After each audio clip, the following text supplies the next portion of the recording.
emas jatuh lebih 11% dalam tempoh 1 bulan. Yang peliknya, perkara ini berlaku sewaktu konflik antara Iran dan juga US tengah panas. Okay. Sebab harga emas ini jatuh bukan macam seperti yang kita fikirkan sebelum ini. Jadi, apakah yang menyebabkan harga emas itu jatuh merudum begitu teruk? Okay. Hampir setiap hari harga emas itu turun sehinggalah paras yang terendah iaitu 4,100 USD per ounce. Okay. Buat pertama kalinya selepas harga itu naik sebelum ini. Okay. Sebelum ini harga emas telah mencatatkan ATH tertinggi iaitu 5,600 USD per ounce pada Januari 26. Okey. Sekarang dia dah pun menjunam sampai 4,000 USD per ounce. So, kat sini ramailah orang pun mula panik dan mengatakan safe haven apakah pula macam ni boleh jatuh. Di sinilah kesilapan ramai orang tentang emas. Mereka ingat safe haven tak boleh jatuh. Ramai orang ingat bila perang sepatutnya harga emas naik. Tetapi kini sebaliknya berlaku. Jadi, apa yang berlaku? Sebenarnya, harga emas jatuh sebab report data pekerjaan di US kini telah pun mengukuh.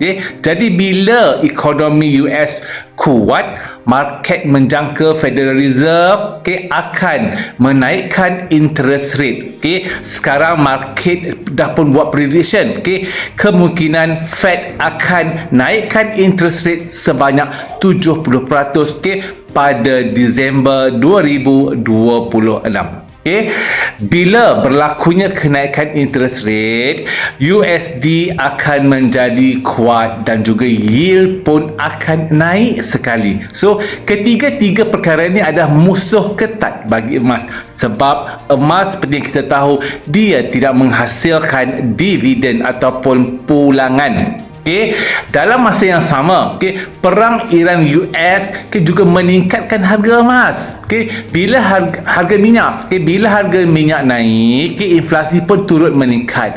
So, bila harga dah minyak jadi mahal, Fed terpaksa naikkan rate bagi kawal inflasi. So, konklusinya sekarang adalah perang kali ini tidak membantu terhadap kenaikan harga emas, tetapi menyebabkan harga emas turun. Ini poin yang paling penting.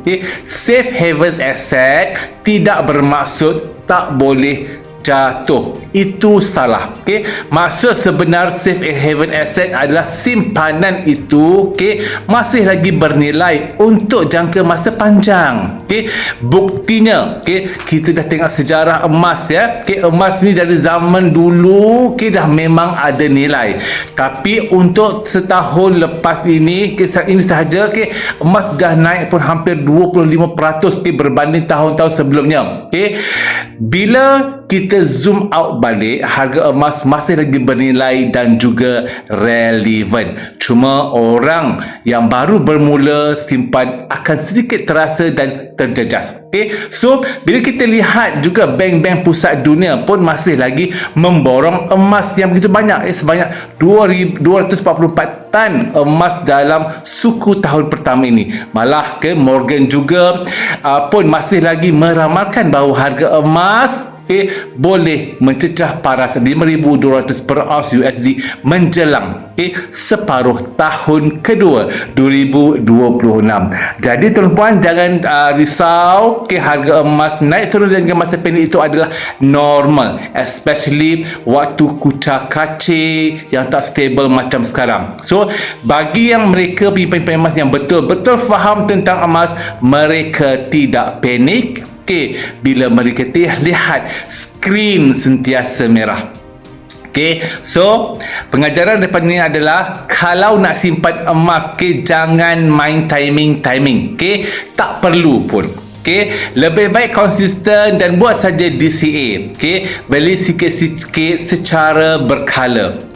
Yang mana kita tahu kat Public Gold ni kita boleh simpan emas serendah RM100 dan dia tidak ada komitmen melalui akaun emas cap. Okey, jadi tuan-puan fokus sahaja kepada pertambahan gram emas, konsisten, jangan melihat harga, jangan panik sebab simpanan emas ini adalah simpanan jangka masa panjang, okey, 2 tahun dan ke atas. Mana mereka yang baru bermula sebulan, seminggu jagung tu, jangan risau, teruskan saja konsisten. Yang penting gram emas kita meningkat. Okay, semoga perkongsian ini bermanfaat. Assalamualaikum dan bertemu lagi.